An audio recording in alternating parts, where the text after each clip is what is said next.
Assalamualaikum warahmatullahi wabarakatuh. Saya Muhammad Ramlan, relawan dari Makassar. Video kali ini saya akan menyampaikan amanah dari Vivit Harapan dan SJB Bandung, bantuan buat duafa Makassar. Semoga video ini bisa menginspirasi. Jangan lupa subscribe, like, dan tulis komentar di bawah.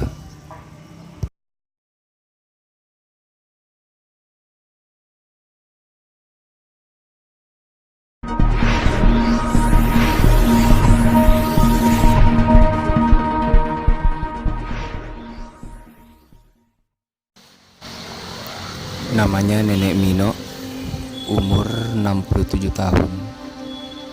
Suami sudah lama meninggal.